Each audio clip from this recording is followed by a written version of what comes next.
Nic Doring! All my friends, it is again, and I don't wanna be. Hey, how's it going? Good, that's good.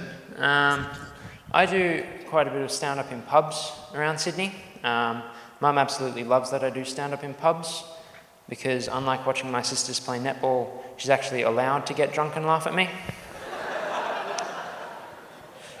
I was staying at my grandparents' house a while ago, and while I was there I noticed that the older you get, the more suspicious it becomes to have handcuffs in your room. This guy knows what I'm talking about. Because when you're 5, it's like, I'm a policeman. But then when you're 25, it's like, I'm a policeman.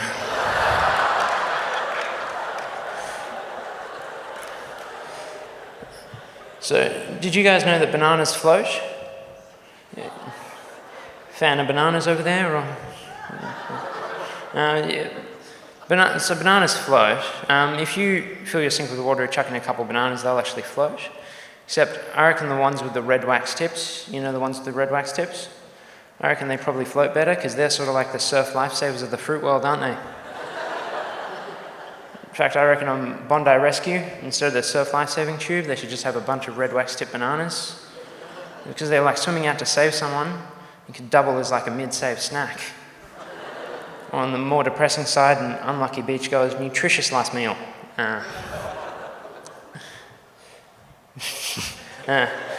Marriage counsellors must feel a lot of pressure to not get divorced. That's just a thought I had. I caught a plane from Sydney down to Melbourne. Anyone else catch a plane?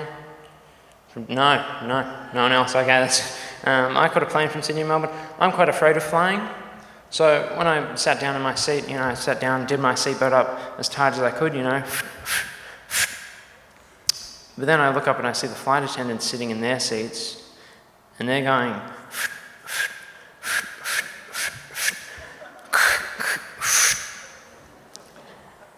and I don't know if they know something I don't, but for some reason they have 6 seatbelts and I only have 1. Didn't help that the pilot seemed to be a big fan of Mad Max because he came on the intercom like, "Ladies and gentlemen, we are now cruising at 30,000 feet. Feel free to roam about the cabin or sit back, relax and enjoy our onboard entertainment. Fly together, die together."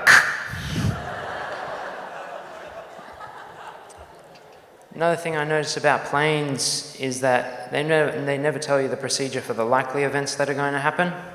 It's always the unlikely events. Like you'll always hear, "Ladies and gentlemen, in the unlikely event that we have to come down for a water landing, you can find a life jacket under your seat."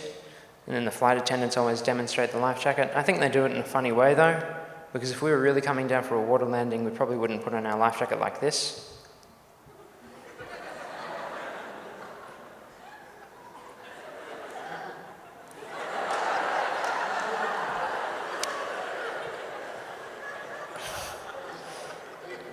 But they never tell you the procedure for the likely events that are going to happen. Like you'll never hear, "Ladies and gentlemen, in the likely event that there is a long line for the toilet, you can find a plastic water bottle under your seat." And the flight attendants,